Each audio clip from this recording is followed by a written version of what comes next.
On va plus loin à présent dans l'essentiel avec Patricia Lémonnier. Bonjour Patricia. Bonsoir. Bonjour. Anne Corpet, bonjour Anne. Bonjour.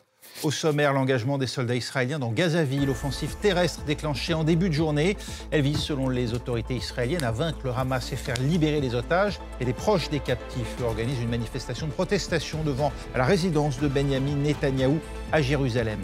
Donald Trump lui engage une offensive tous azimuts aux États-Unis contre les adversaires réels ou supposés de la droite conservatrice dans les médias et la politique. Offensive renforcée par la mort de son supporter en chef sur les réseaux sociaux, Charlie Kirk. C'est tout de suite, on va plus loin.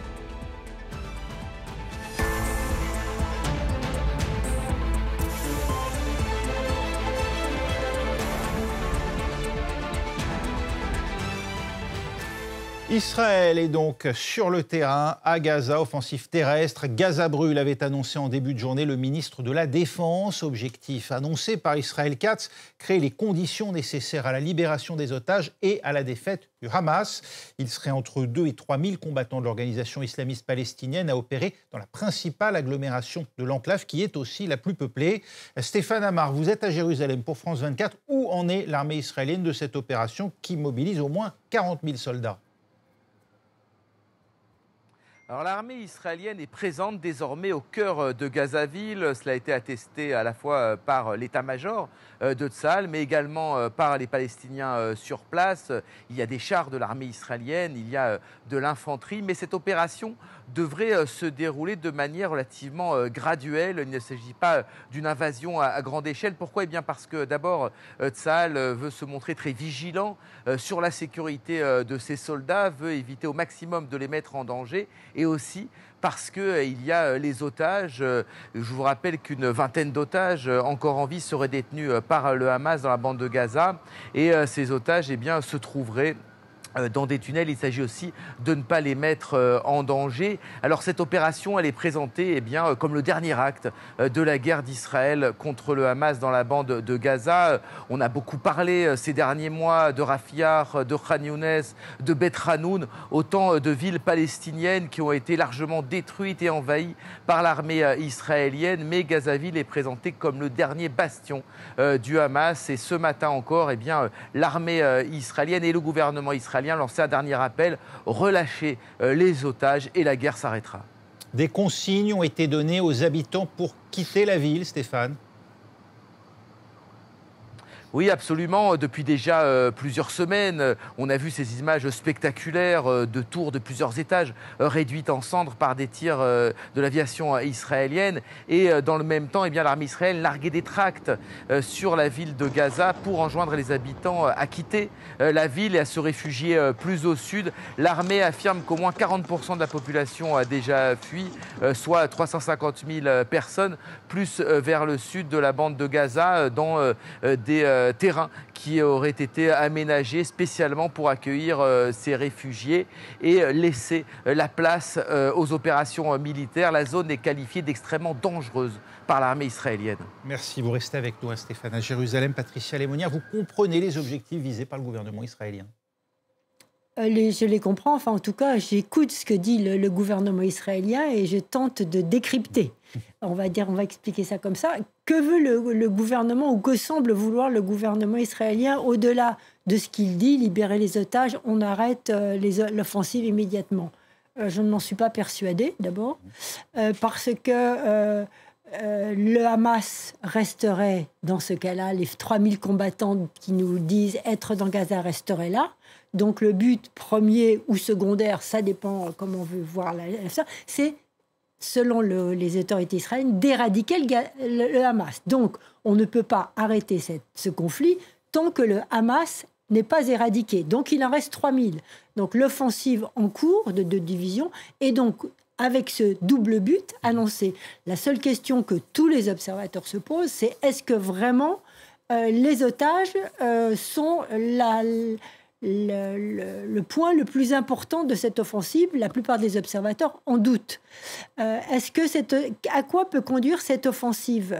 D'après les autorités encore israéliennes, et pour ne reprendre que les propos qui se disent, Gaza nous appartient. Gaza est à nous, tout comme la Cisjordanie est à nous. Donc ça veut dire, si c'est à nous, il faut prendre ce qui est à nous. Enfin, c'est un peu logique tout ça. Donc la question maintenant qui se pose, c'est et après? une fois que l'on a même éradiqué, ou en tout cas tué les 3000 combattants qui restent, une fois qu'on a récupéré ce qui reste des otages, qu'est-ce que l'on fait ? Il y aura toujours des Palestiniens. Alors est-ce que l'on ouvre les portes de Rafah en direction de l'Égypte et on laisse partir tous ceux qui veulent? L'Égypte n'en veut pas. Parce que ceux qui pourraient aller, et j'en finirai par là, ceux qui pourraient aller se réfugier en Égypte, mettons dans des camps, il y aura parmi eux des gens qui voudront aller à nouveau commettre des attentats en Israël par pure vengeance, parce qu'ils auront subi 2 ans de guerre sans être des militants forcément du Hamas. Et donc, que va faire Israël dans ces cas-là? Comme au Liban, comme en Syrie, comme au Qatar, aller bombarder l'Égypte. Et aujourd'hui, je peux vous le dire, c'est la grosse crainte de l'Égypte. C'est que cet accord de paix qui a permis cette relation apaisée et cette collaboration sécuritaire avec Israël, eh bien, soit ruiné par cette dernière offensive sur Gaza. D'autant éléments supplémentaires qu'à Genève, un rapport de la commission d'enquête mandatée par le Conseil des droits de l'homme de l'ONU souligne que 4 des 5 critères constitutifs d'un génocide sont remplis au regard de la Convention de 1948. Tout cela, ça pèse sur Israël, Anne Corpet? Évidemment, l'accusation de génocide est démultipliée s'agissant d'Israël, État créé par des rescapés de la Shoah, dont le traumatisme a été ravivé en plus par le massacre perpétré par le Hamas le 7 octobre. Alors, Benjamin Netanyahou voit bien que l'image de son pays est considérablement dégradée sur la scène internationale. Il l'a reconnu hier, mais il a attribué cette dégradation de l'image d'Israël à la révolution numérique et aux minorités musulmanes en Europe. Pas sûr que cela suffise.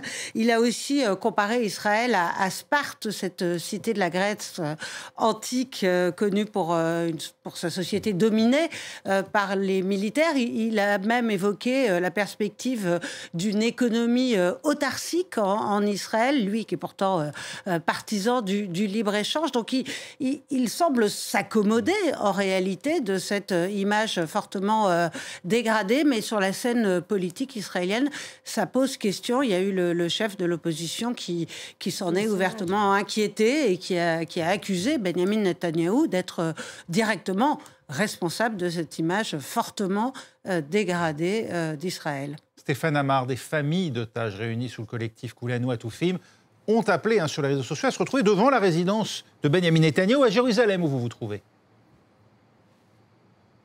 Oui, absolument, parce qu'il y a une véritable inquiétude des familles des otages. Le chef d'état-major de Tsahal, aujourd'hui, a reconnu que le Hamas se servait des otages comme bouclier humain. Et il a donc sous-entendu que cette opération terrestre mettait directement leur vie en danger. Dans le passé, il y a tout juste 1 an, cela s'est déjà produit, à l'approche des soldats israéliens, 6 jeunes otages avaient été assassinés par leur geôlier. Il y a donc une véritable crainte du côté des familles des otages. C'est pourquoi elles se manifestent ce soir devant la résidence du Premier ministre ici à Jérusalem. Mais cela n'ébranle pas la détermination de Benjamin Netanyahou et de l'état-major à poursuivre cette opération, car il semble que Israël ait fait le choix désormais entre les otages et l'éradication du Hamas dans la bande de Gaza. C'est ce deuxième objectif qui semble primer. Ce qu'indiquait Patricia Lemonia il y a quelques instants. Donald Trump lui met en garde le Hamas de ne pas se servir des otages comme des boucliers humains dans un tweet aujourd'hui. C'est ça le risque en effet, Patricia Lemonia? Oui, c'est un risque, et c'est un risque pour les familles d'otages qui vivent dans vous imaginez 2 ans avoir son enfant perdu dans un tunnel. Ceci n'excuse pas tout ce qui se passe vis-à-vis des Palestiniens et des enfants palestiniens qui meurent en masse. Mais je veux dire, la grosse crainte pour moi aujourd'hui en Israël, c'est ce qui se passe à l'extérieur, paradoxalement, d'Israël.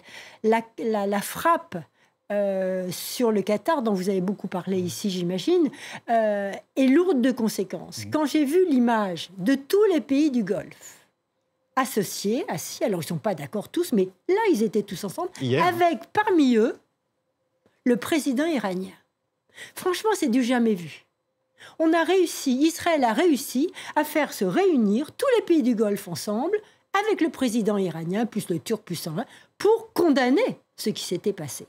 Alors ces pays, pour l'instant, ne bougent pas trop. Ils se tournent toujours vers le grand-père américain ou le grand frère, comme on veut. Mais ils détiennent pourtant une arme majeure s'ils voulaient faire bouger les choses. Et c'est bien tout le problème des pays arabes, c'est qu'ils ne font pas beaucoup de choses pour améliorer la situation des Gazaouis. Ils détiennent l'accord d'Abraham. Et s'ils annonçaient la rupture des accords d'Abraham, c'est tout le plan Trump qui tombe à l'eau. Vous imaginez l'onde de choc aux États-Unis, le grand projet de Donald Trump, les accords d'Abraham, l'économie proche-orientale organisée et tout le monde finalement dans un grand business deal tombé à l'eau. Si les États arabes disaient les milliards qu'on vous a promis lors de votre voyage d'investissement, finalement, on va un peu attendre que vous fassiez pression sur sur Benyamin Netanyahou. Non, ils ne l'utilisent pas pour l'instant. Ils se contentent effectivement de dire qu'ils vont peut-être être en colère et agir. Et ça, si j'étais à Gazaoui, je dirais que je suis bien seule au monde.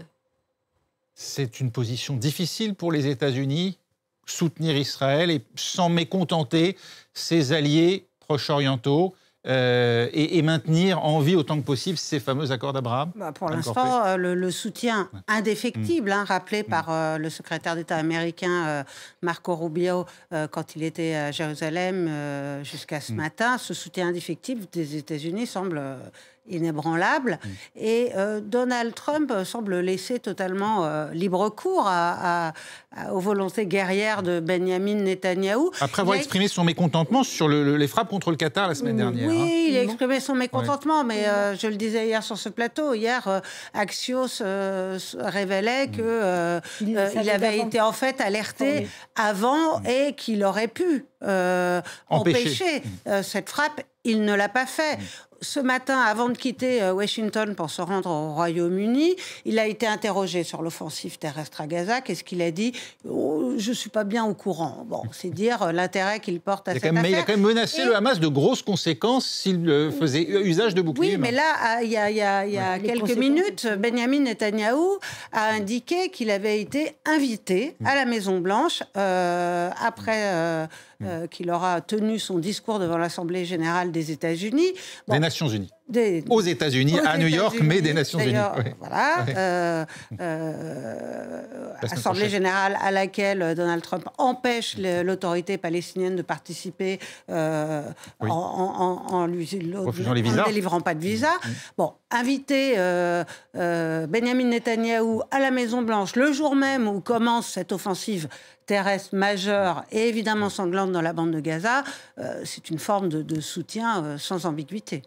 Stéphane Amar, l'assaut qui est annoncé juste après le départ d'Israël du secrétaire d'État Marco Rubio, il a donné son aval à cette offensive ?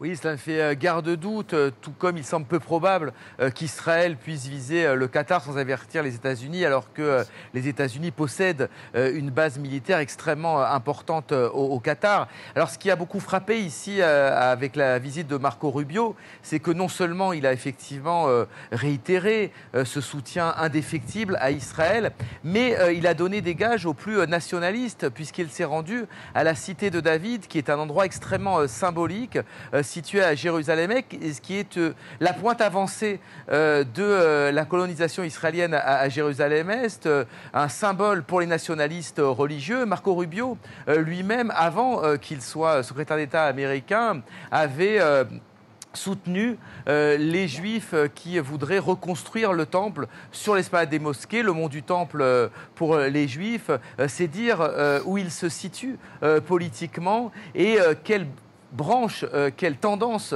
de la politique israélienne il soutient. Merci beaucoup Stéphane Amar, en direct de Jérusalem.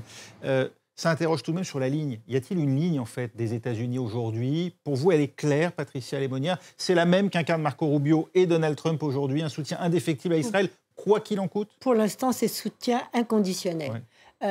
Effectivement, lors de la frappe sur Doha, les Américains ont été informés et auraient pu faire quelque chose. Souvenez-vous, la dernière tentative de frappe sur l'Iran, les avions israéliens étaient en l'air.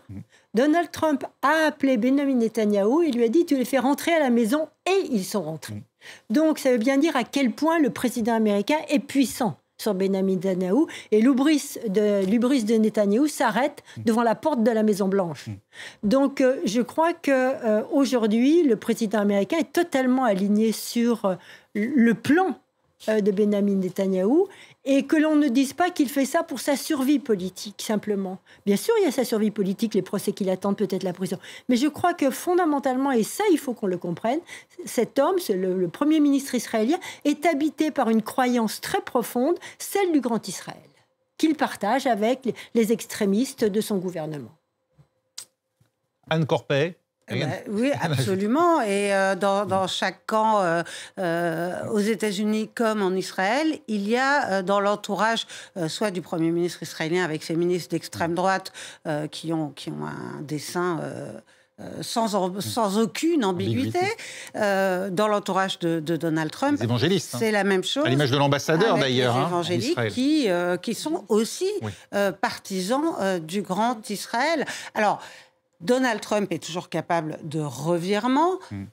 On ne sait pas ce qui peut se passer, notamment après les midterms, si Donald Trump, si elles ont lieu, dit Patricia. On évoquera ça dans un instant, d'ailleurs. Bon, il est possible que si le camp républicain enregistre une lourde défaite, il change radicalement de politique. Mais d'ici là, je ne vois pas pourquoi Donald Trump, soudainement, se mettrait à avoir des scrupules, sans compter qu'il a toujours pour ambition, c'est lui qui avait sorti ce formidable plan de construire à Gaza des immeubles de luxe, des hôtels. Mais on voit bien que ce plan-là, il ne rentre pas dans les accords d'Abraham quand même. Non, pas du tout. Il ne rentre pas du tout dans les accords d'Abraham. Pas dans les accords d'Abraham. Et d'ailleurs, tout comme l'annexion de la Cisjordanie, même les Émirats, qui sont pourtant les grands alliés d'Israël dans la région, on dit que c'était un casus belli, l'annexion de la Cisjordanie. Donc est-ce qu'il n'y a pas là une contradiction fondamentale dans le Trumpisme ? Ce qui est intéressant, c'est que la solution viendra du cœur d'Israël, des Israéliens eux-mêmes. Et quand on voit les derniers sondages, toujours par rapport à ces fameux accords d'Abraham, les Israéliens étaient persuadés et étaient favorables à ce grand, union économique proche-orientale avec Israël au centre du jeu. Et là, aujourd'hui, avec ce qui se passe, avec l'offensive à Gaza, ils ont excessivement peur. Il y a plus de 56%, je crois, d'Israéliens qui sont contre ces offensives parce qu'ils estiment que ça peut mettre en danger les accords d'Abraham. Et les accords d'Abraham sont vitaux pour Israël, ils le savent, pour le commerce, pour la paix, pour sa sécurité à venir. Et donc, ce qu'ils estiment, c'est que cette offensive met en danger les accords d'Abraham. En revanche, ils sont encore 46 ou 47%, enfin presque 50%, à se dire que, ma foi, Gaza... peut-être que ça serait bien que quand même ça reste dans Israël. Enfin, vous voyez, la question de Gaza, il y a un traumatisme qui reste, et c'est le traumatisme du 7 octobre. Et les médias et toute l'idéologie qui est véhiculée à longueur de journée en Israël ne poussent pas à l'apaisement des esprits. Et entretient donc Mais moi j'ai lu une intervention de Jared Kushner, qui est l'architecte de ces accords d'Abraham. Le gendre de Donald Trump. Il a comparé la situation à Gaza à celle de la Syrie, en disant, en gros, on rase tout, c'est la guerre totale, mais de ces cendres renaîtra la possibilité de faire du commerce. D'un voisin pacifique. Voilà, d'un voisin pacifique. Et il dit, regardez, Israël a vaincu le Hezbollah au Liban. On est en voie d'amorcer une relation beaucoup plus pacifique avec le voisin libanais. Et, dit-il, c'est ce qui va se passer avec les Palestiniens une fois qu'on aura éradiqué le Hamas. C'est le rêve auquel croit encore Jared Kushner et, par conséquent, Donald Trump. L'idée, peut-être l'utopie d'une relation apaisée. Oui, l'utopie d'une relation apaisée, mais ce n'est pas la vision. Maintenant, vous savez que les pays du Golfe disent que le rogue state, c'est-à-dire l'État voyou, ce n'est plus l'Iran, c'est Israël. Et ça, c'est un vrai changement. 15 milliards de dollars, c'est la somme colossale que réclame Donald Trump au New York Times. Le grand quotidien new-yorkais, véritable institution aux États-Unis, est accusé par le président de le dénigrer depuis des décennies, lui et sa famille, notamment à travers des articles jugés diffamants, ainsi qu'un livre sur l'origine de sa fortune. Dernière en date, la publication de plusieurs lettres censées attester de similitudes dans l'écriture avec celles attribuées à Donald Trump et qu'il aurait écrite au criminel sexuel Jeffrey Epstein. C'est d'ailleurs les mêmes révélations qui ont conduit Donald Trump, toujours lui, à attaquer le Wall Street Journal, publication pourtant réputée amie, pour une dizaine, là encore, de milliards de dollars. Ajoutez à cela un climat de suspicion tous azimuts de la part des proches du président des États-Unis, lancé dans une véritable chasse aux médias et à tous ceux qui les accusent, par leurs critiques, d'avoir entraîné la mort de l'influenceur d'extrême droite Charlie Kirk. Les précisions de Diane Schlinger pour France Télévisions. Ding dong. Le sorcier est mort. Il s'était réjoui de l'assassinat de Charlie Kirk ou avait simplement refusé de s'en attrister. Pour un commentaire sur les réseaux sociaux, ils ont été licenciés du jour au lendemain. J'ai répondu à quelqu'un en disant que Kirk était en train de brûler en ce moment, car je pense que ce n'était pas une très bonne personne. Le ministère du Travail m'a viré pour ce commentaire sur Instagram, même si c'était un compte privé. Et il est loin d'être le seul. Depuis l'assassinat de l'activiste conservateur Charlie Kirk, une chasse à l'homme s'est organisée sur Internet, menée par des militants républicains. J'aime traquer sur Internet les gens qui se moquent de la mort de Charlie Kirk et les dénoncer à leur employeur. Des dizaines de personnes ont ainsi été renvoyées. Pompiers, employés de compagnies aériennes, enseignants. Vous êtes viré. Leroy, viré aussi. Un exemple a fait la une, celui d'une professeure. Elle avait simplement posté ce message. La haine appelle la haine, zéro compassion. Cela lui a valu une vague de harcèlement sur Internet, puis son licenciement pour atteinte à la réputation de l'université. Et Donald Trump lui-même d'encourager cette chasse aux sorcières. On cherche des noms. On n'aime pas ça. Personne ne se réjouit de la mort des gens. Ce sont des gens malades, dérangés. Cela va encore plus loin. Certains militants vont jusqu'à filmer des employés pour pouvoir les dénoncer, ici dans une imprimerie. Est-ce que vous pouvez imprimer des affiches pour une veillée pour Kirk?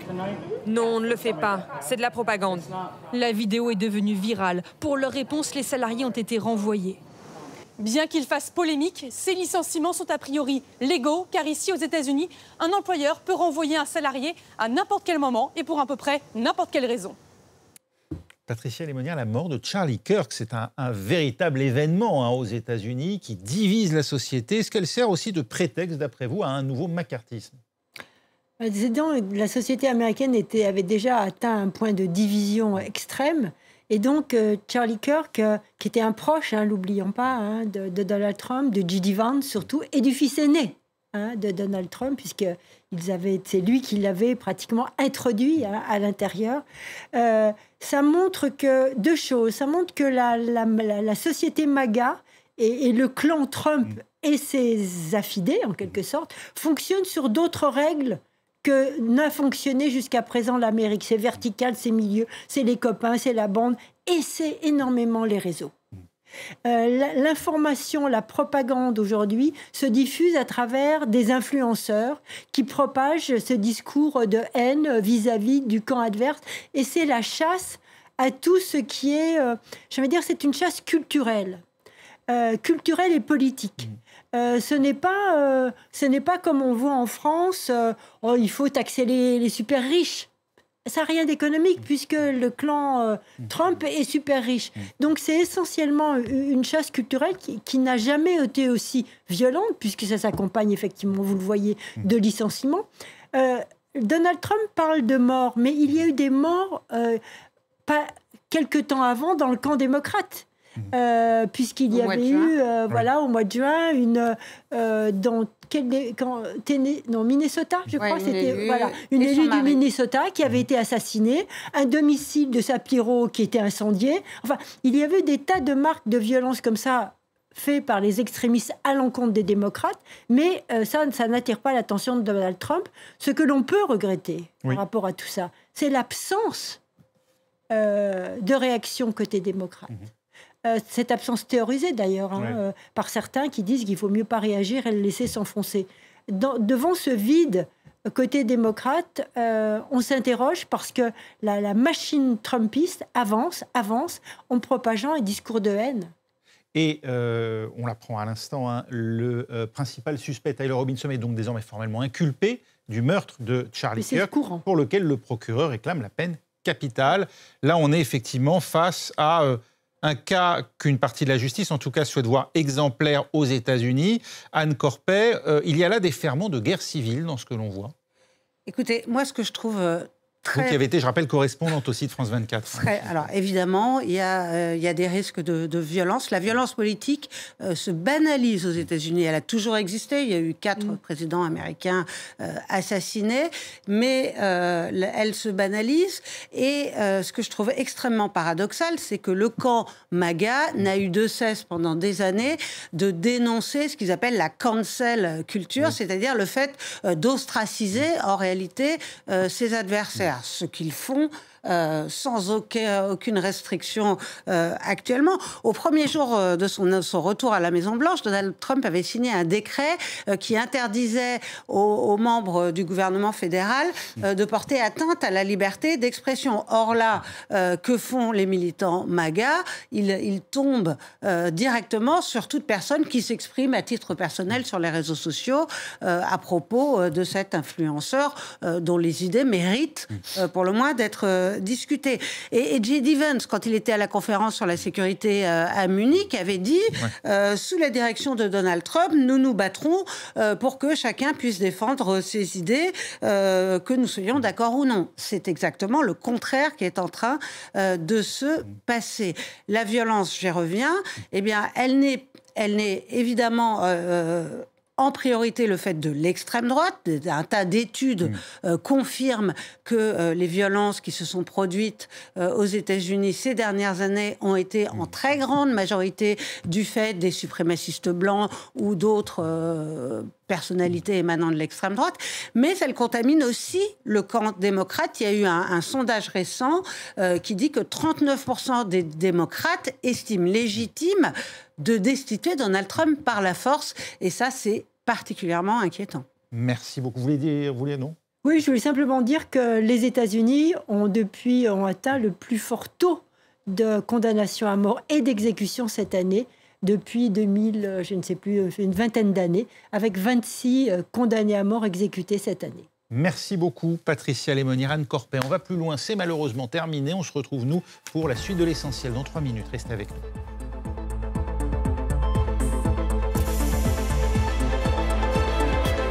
En soirée, faites un tour complet de l'actualité dans l'Actu 360. Tous les faits, toutes les clés pour décrypter les grands événements de la journée.